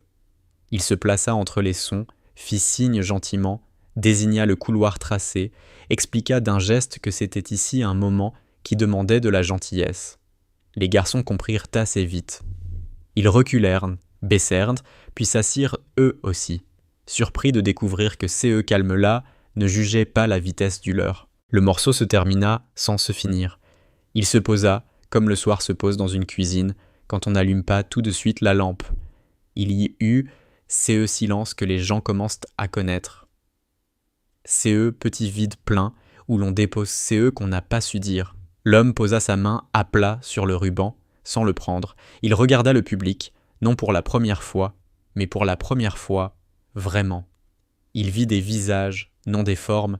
Il nota Malo, sa mèche de cheveux collée au front, Thomas et sa cravate honnête, Élise et Hugo qui, sans s'en rendre compte, faisaient cadencer la musique avec leur respiration devenue commune, Nadia, qui tenait son torchon dans une main, comme un drapeau enroulé, Aïcha, qui se tenait un peu plus loin, parce qu'elle sait la pudeur des joies, un homme d'un âge voisin, manteau râpé mais yeux très clairs, s'approcha du pupitre. Il y déposa une carte cornée, accordeur. Mon oncle l'était, moi aussi un peu, je passe demain. Il hésita, ajouta en tout petit, voir ceux qui chantent encore. L'homme au chapeau fit un signe qui voulait dire oui sans cérémonial. La gare venait d'inventer une réparation. Dans l'après-midi, un léger incident, de ceux qui testent les fils tressés. Un homme éméché, triste à force de bouteilles, tituba jusqu'au banc et posa S&S, main lourde, sur les touches. Un éclat de rire sec parcourut la foule, prêt à le percer. L'homme au chapeau ne se fâcha pas. Il se décala, lui fit de la place, posa sa main sur 16 poignets, comme on guide quelqu'un de nuit vers le lit. Il lui donna 2 notes, faciles, solides. L'autre les appuya trop fort, les cassa presque. Il sourit, honteux. Le pianiste ne retira pas sa main. Il recommença plus bas, plus simple, un rythme qu'on peut frapper quand même. Le malheureux trouva la mesure, une fois, puis 2. Son visage se détendit d'1 centimètre. La foule ne rit plus. Un gamin tapa du pied, lieu de la moquerie. L'homme vacillant finit par se lever, remit à sa casquette une dignité maladroite, s'éloigna. Ce n'était pas grand-chose. C'était énorme. Vers la fin du jour, Thomas envoya son message. « Samedi, je viens. Si tu veux, j'amène le maillot rayé de quand tu étais petit. » Il resta le téléphone en main, respira comme on respire avant d'entrer dans l'eau. Le « lu » apparut, puis 3 petits points, puis rien, puis une phrase, simple, sans majuscule, comme on parle quand on est sur le trottoir. « Ok, y a match. 15 heures. » Thomas ferma les yeux. Il n'applaudit pas. Il garda les mains dans S&S poche, serrées, non plus sur l'absence mais sur la corde retrouvée. Léa, ces soirs-là, ne repartit pas tout de suite. L'homme avait rangé S&S main. La foule s'était dissipée avec cette prudence nouvelle qui est devenue style ici. Elle posa son violon sur 16 genoux. Ils restèrent côte à côte sans se regarder. Elle ne posa aucune question sur le bleu. Il n'offrit aucune histoire. Ils partagèrent un silence qui valait information. Il y a des chagrins qu'on n'explique pas, il y a des fidélités qu'on n'interroge pas. Au bout d'un moment, il dit « Demain ». Elle répondit « Demain ». Ils ne se fixèrent pas d'heure. Ils avaient appris l'horloge de ces lieux. Aïcha, en rangeant, trouva sous le banc un petit bouton de nacre bleu, comme ceux qu'on coud au cardigan ancien. Elle le posa à côté du ruban, parce qu'elle a le sens des choses qui se répondent. Elle étendit une housse fine sur le clavier, geste qu'elle n'avait jamais osé auparavant. Elle n'avait pas peur de mal faire, elle savait qu'il comprendrait la bienveillance. Avant de partir, l'homme fit CE qu'il n'avait jamais fait. Il posa sa main sur l'épaule de Benoît. Geste bref, d'homme à homme. « Merci », dit-il. Le mot sonna comme une note tenue qu'on n'avait pas encore entendue chez lui. Benoît eut un hochement sans maniérisme, de ceux qui veulent dire « on protège CE qui rend les gens meilleurs » et qu'on ne formule pas de peur de l'abîmer. La nuit reprit S&S droit. La gare, dégraissée de sa foule, se laissa tomber dans une lenteur presque animale. Aïcha éteignit rangée par rangée. Avant la dernière, elle se retourna. Le ruban bleu au bord du clavier faisait une petite ligne de ciel dans l'ombre. Elle pensa à sa fille au pays. à la robe bleue qu'elle lui avait cousue avec un tissu trop fin, mais la patience suffisante. Elle eut ce sourire qu'on ne voit pas de l'extérieur, celui qui passe dans la poitrine comme une main chaude. Elle éteignit. Au dehors, le vent recyclait les odeurs de la journée. Au dedans, des notes invisibles continuaient d'arpenter les dalles, se couchant contre les pilastres, montant sur les sièges, s'accrochant à la vitre d'une vitrine. Les gens qui rentraient chez eux emportaient un morceau de cette journée dans la doublure de leur manteau sans le savoir. Ce n'était pas un souvenir spectaculaire, c'était un changement de densité. On se surprenait à parler plus bas au téléphone, à tenir la porte une seconde de plus, à dire « pardon » de la voix qui n'humilie pas. Une gare peut être une école quand le maître n'a pas besoin de tableau. Et peut-être que c'est ainsi que les villes apprennent. Un piano posé là, un vieil homme qui joue pour quelqu'un qui aimait le bleu, une violoniste qui sait répondre sans prendre la parole, un agent qui trace une courbe de craie, un enfant qui écoute sans faire de bruit, une femme qui dépose de la lavande, une tasse de café qui fume pour personne et pour tous. Rien qui ressemble à une révolution, tout CE qui ressemble à une réparation. Le lendemain n'était pas encore là, mais il avait déjà pris rendez-vous dans la manière dont on respirait en rentrant chez soi. Le matin s'installa doucement, comme une couverture qu'on tire jusqu'aux épaules d'une chambre encore endormie. Les néons de la gare s'éteignirent un à un, laissant place à la clarté pâle du jour qui filtrait à travers les grandes vitres. Le flux des voyageurs reprit, mécanique et prévisible, mais sous cette mécanique se cachait désormais un autre rythme, plus discret, que seuls ceux qui avaient déjà entendu savaient reconnaître. Le piano, toujours assis à sa place, paraissait attendre comme un animal patient, et sur son pupitre s'empilaient encore les petits mots. Ces jours-là, une main soigneuse avait pris le temps de les aligner, de les lisser, de les ordonner comme des prières qu'on mettrait dans un livre. C'était Aïcha, encore elle, qui trouvait dans C&S Papier un travail différent de son ballet. Elle n'avait jamais osé en emporter, mais chaque phrase s'imprimait dans sa mémoire comme une chanson qu'on retient sans l'avoir apprise. Elle en murmurait quelques-unes à mi-voix, tandis qu'elle nettoyait le carrelage. « Vous existez pour moi. Revenez. Merci. » Dismos faisait vibrer son dos fatigué et l'aidait à tenir. Vers 9 heures, un homme mince, aux cheveux argentés, s'approcha du piano avec une boîte à outils. C'était l'accordeur dont le voisin avait parlé. Il posa S&S affaires à terre, sortit des clés, un diapason, un chiffon. Il regarda l'instrument avec une tendresse d'artisan. Il tapota une touche, fronça les sourcils, en effleura une autre, puis fit un petit signe, comme pour dire que l'essentiel tenait encore debout. Alors, doucement, il commença à tendre les cordes, à resserrer CE qui s'étaient desserrés, à souffler sur la poussière. Ceux qui passaient crurent entendre des gémissements, des grincements, mais lui savaient.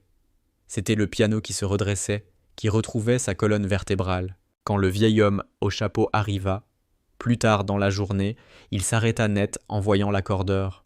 Il le regarda travailler un moment, les mains jointes derrière le dos, comme si une cérémonie se déroulait devant lui. Puis, quand l'accordeur releva la tête, il posa son chapeau contre sa poitrine et inclina la sienne, geste de reconnaissance muette.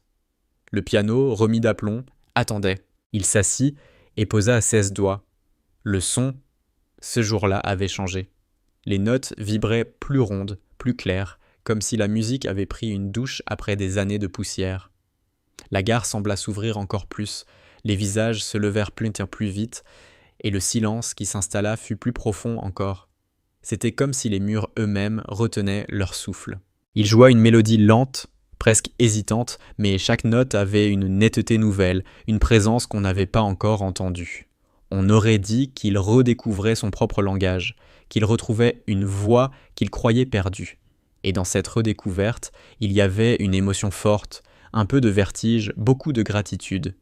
Et ses yeux brillaient légèrement, et ses doigts tremblaient plus qu'à l'habitude, mais pas de fatigue, d'émotion. Léa, assise à quelques mètres, sentit tout de suite la différence. Elle sortit son violon, s'approcha doucement.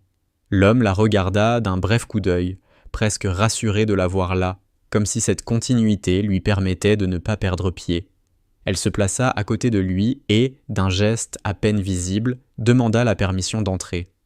Il la lui donna par un silence ouvert.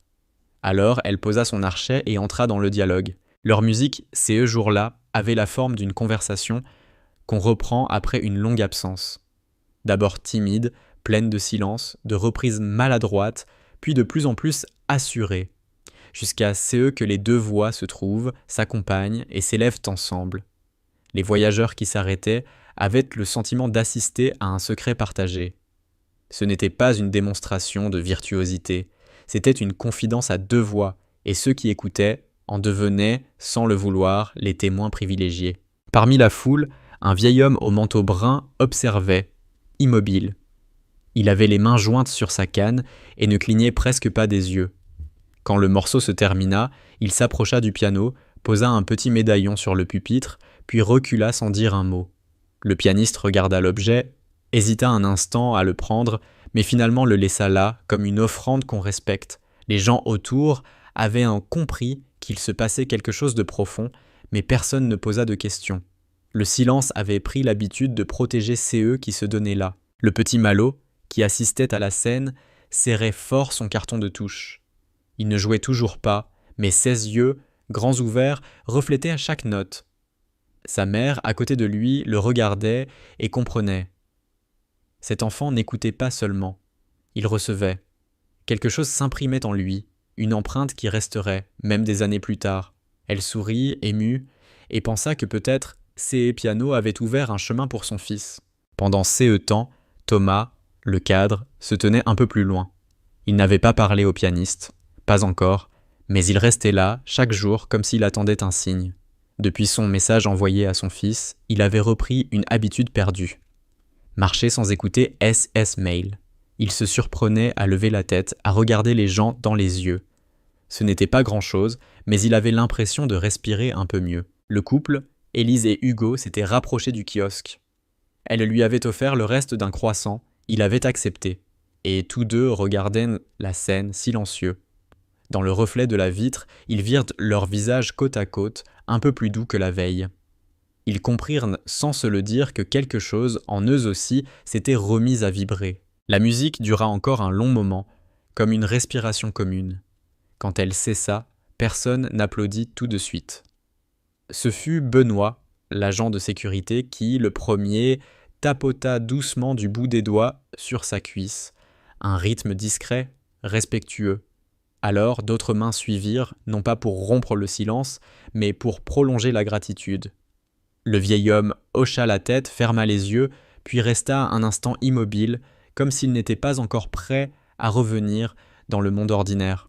Enfin, il se leva, remit son chapeau, et d'un geste lent, effleura le ruban bleu posé sur le clavier. Il ne dit rien, mais son regard, tourné vers la foule, avait une douceur inhabituelle, presque un remerciement silencieux.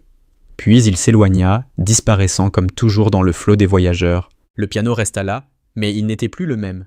S&S cordes accordées, sa voix retrouvée, il semblait prêt à raconter encore plus d'histoires. Et les gens, eux aussi, n'étaient plus les mêmes. Chacun repartait avec un peu de cette musique dans le cœur, comme une eau claire, qu'on garde dans une gourde invisible. La gare, CE soir-là, avait un parfum nouveau. CE n'était pas seulement celui du café ou du métal chauffé par les néons.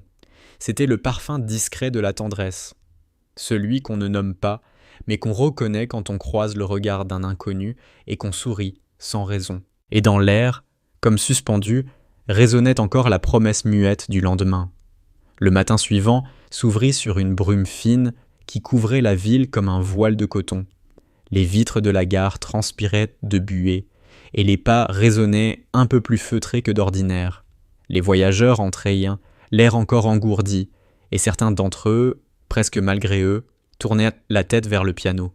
Il avait pris la place d'un repère, comme une horloge invisible, qui donnait non pas l'heure, mais la mesure des âmes. Aïcha, en passant avec son chariot, remarqua que quelqu'un avait déposé une fleur, une seule, posée sur le pupitre. Ce n'était pas une rose ni une fleur spectaculaire, juste une marguerite légèrement froissée, cueillie sans doute au bord d'un trottoir. Elle eut un sourire tendre, elle pensa à sa fille, restée loin, qui aimait les fleurs modestes. Elle ajusta la marguerite, l'installa droite, puis poursuivit son chemin. Elle savait que chaque petit geste comptait. Un peu plus tard, Nadia colla une nouvelle feuille au kiosque. Ici, on écoute aussi. Elle avait écrit d'une main pressée, mais les lettres penchées avaient une sincérité touchante. Elle ne se serait jamais crue capable de ces genres de gestes, mais la musique avait ouvert en elle une part qu'elle gardait fermée. Elle se surprenait à parler plus doucement aux clients, à les regarder avec attention.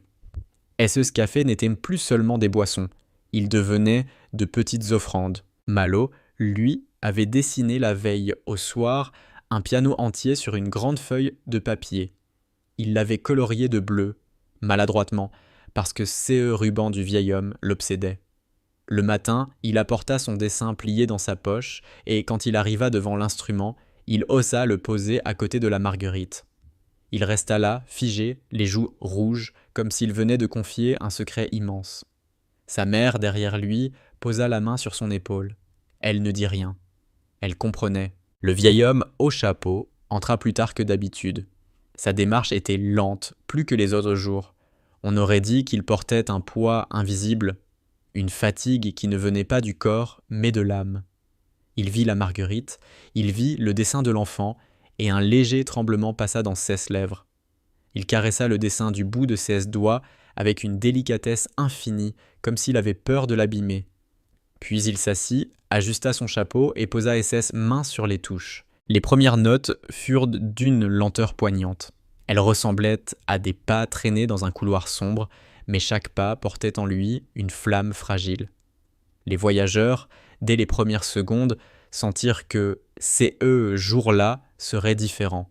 Ils s'arrêtèrent, le souffle retenu, comme s'ils craignaient que le moindre bruit puisse briser ces fils fragiles. Léa, qui s'était déjà installée non loin, serra son violon contre elle. Elle hésita à intervenir.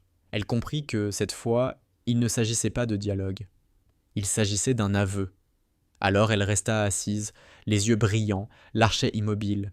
Elle laissa l'homme parler seul, car sa musique était bien une parole, lente, hésitante, mais d'une sincérité bouleversante. Les notes montaient, puis redescendaient, comme une respiration fatiguée, mais elles portaient avec elles des images invisibles, des soirées au bord d'un feu, une main serrée dans une autre, une robe bleue qui tourne, un rire qui s'éteint. Ceux qui écoutaient ne connaissaient pas cette histoire, mais chacun, à sa manière, reconnaissait la sienne. Car les grandes douleurs, même intimes, trouvent toujours des échos dans les autres. Thomas, debout un peu à l'écart, sentit sa gorge se serrer. Lui qui d'habitude maîtrisait chaque geste, chaque mot, sentit une larme couler malgré lui. Il ne l'essuya pas.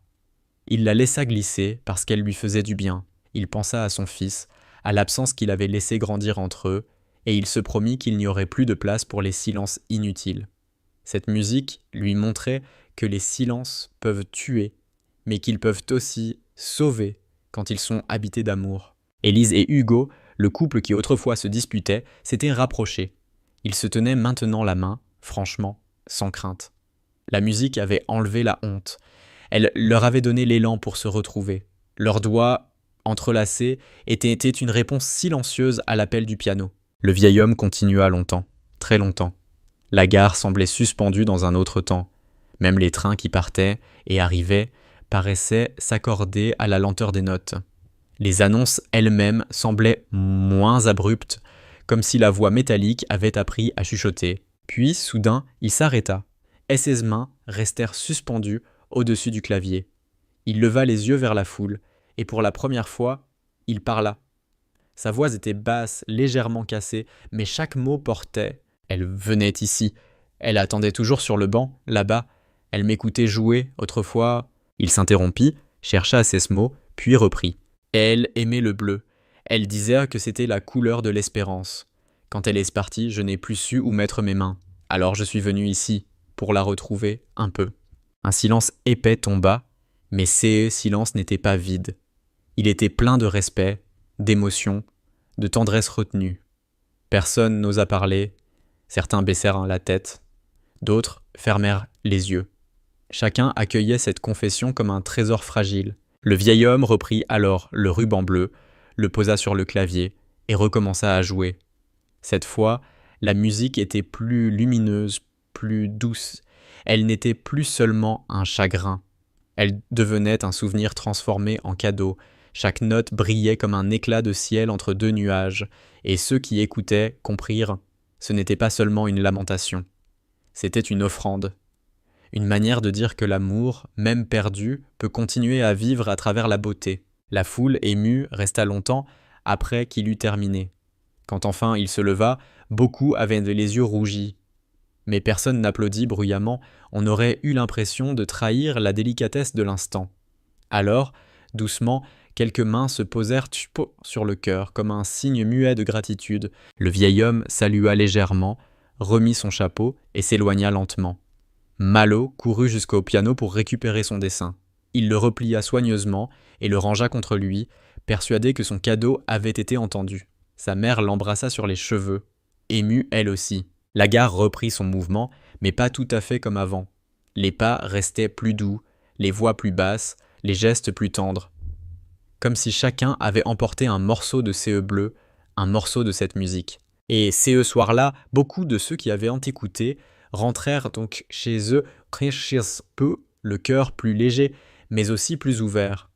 Certains écrivirent une lettre longtemps repoussée. D'autres prirent un téléphone qu'ils n'avaient pas osé utiliser depuis des mois. D'autres encore serrèrent quelqu'un dans leurs bras un peu plus fort que d'habitude. Parce que dans une gare, un vieil homme avait joué, et qu'en jouant, il avait rappelé à tous que l'amour mourgna, même fragile, même brisé, continue toujours à résonner. Le lendemain, la lumière du matin avait une clarté différente, comme si la ville elle-même, après l'aveu du vieil homme, respirait autrement. La brume s'était dissipée, laissant place à un ciel froid mais ouvert, un ciel où passaient de longs nuages gris que le soleil perçait par endroits. La gare, habituée à son tumulte, portait désormais en elle quelque chose de fragile et de tendre, comme une blessure qui cicatrise doucement. Les voyageurs pressés n'auraient pas su le dire, mais tous ressentaient cette atmosphère subtile, ce calme discret qui planait. Sur le pupitre du piano, les papiers se multipliaient encore, des mots simples, parfois maladroits, mais toujours sincères. « Merci d'avoir parlé. Votre musique m'a rappelé ma mère. Je n'ai pas de piano, mais j'ai un cœur et il bat encore mieux après vous avoir entendu. » Parmi eux, Malo avait ajouté un nouveau dessin. Cette fois, un ciel entier rempli de bleu, avec au milieu un piano qui flottait comme un navire. Sa mère avait tenu à le plier soigneusement, mais l'enfant avait insisté pour le déposer lui-même. Quand il l'avait posé, il avait murmuré « pour elle », et personne ne l'avait repris. Le vieil homme arriva plus tôt que les jours précédents. Sa démarche, quoique lente, paraissait un peu plus légère. Comme si le fait d'avoir parlé la veille l'avait délesté d'un fardeau trop lourd. Et ses yeux, encore brillants d'émotion, observaient la foule avec une attention nouvelle. Il ne se contentait plus de passer inaperçu. Il voyait les visages, il reconnaissait certains regards. En posant sa main sur le bois du piano, il eut un bref sourire, imperceptible mais vrai. Il s'assit, caressa les touches, et au lieu de commencer par une mélodie lente, il lança quelques accords vifs, presque joyeux. Les passants, surpris, se tournèrent. Ce n'était plus la plainte des jours passés. C'était une célébration. Les notes bondissaient, claires, comme des pas sur des pavés mouillés, comme des éclats de rire d'enfants. Ceux qui l'écoutaient comprirent. Le deuil n'était pas fini, la douleur ne disparaîtrait jamais, mais la musique ouvrait désormais une autre voie, celle de la mémoire lumineuse, celle où l'amour perdu devient une source de joie partagée. Léa, qui avait attendu discrètement, sentit SCS main frissonner. Elle sortit son violon, hésita une seconde, puis entra à son tour. Cette fois, l'homme l'accueillit d'un regard direct, presque complice. Leurs deux instruments s'élancèrent ensemble, tissant une danse vive qui fit battre le hall au rythme de la musique. Les voyageurs, happés par cet élan, oublièrent leur précipitation. Certains se mirent à battre des mains, doucement d'abord, puis plus franchement. D'autres se balançaient au rythme. Le piano et le violon transformèrent la gare en salle de fête improvisée. Malo, émerveillé, ne tenait plus en place. Il battait des pieds, riait, imitait les gestes du pianiste avec son carton plié contre lui. Sa mère, émue, le regardait et pensait qu'un rêve était en train de naître dans les yeux de son fils. Peut-être qu'un jour, ces petits garçons apprendraient vraiment à jouer. Peut-être que ces vieux pianos fatigués venaient de semer une graine qui grandirait longtemps après. Thomas, quant à lui, avait reçu une réponse plus claire de son fils la veille au soir. D'accord, samedi, viens, on jouera ensemble. Ces mots simples l'avaient bouleversé. En écoutant la musique vive du vieil homme, il sentit son cœur battre plus fort, comme s'il s'était remis au rythme de la vie. Il se promit que rien, désormais, ne l'empêcherait d'être là pour ces matchs, pour ces moments. La musique lui avait appris qu'il n'était jamais trop tard pour réparer. Élise et Hugo, de leur côté, se tenaient plus proches encore. Leurs épaules se touchaient et parfois leurs regards se croisaient en silence. La musique avait fait tomber leurs barrières. Ils savaient que tout n'était pas réglé, que les disputes reviendraient peut-être, mais ils savaient aussi qu'ils avaient retrouvé le fil. Et parfois, retrouver le fil suffit à sauver une histoire et une histoire. Quand la mélodie joyeuse s'acheva, un tonnerre d'applaudissements éclata, mais il n'était pas bruyant ni intrusif. C'était un applaudissement rond, chaleureux, comme une étreinte donnée en chœur. Le vieil homme, surpris, leva les yeux vers la foule. Et ses lèvres tremblèrent, puis il se mit à rire doucement, un rire discret, mais un rire vrai, qui fendit la solitude autour de lui. Ceux qui l'entendirent furent saisis. C'était peut-être le plus beau cadeau qu'il leur offrait depuis le début. Alors, sans prévenir, quelqu'un dans la foule commença à chanter. Une voix timide d'abord, puis d'autres se joignirent. Ce n'était pas un chant précis, juste une mélodie improvisée, des murmures qui suivaient les notes.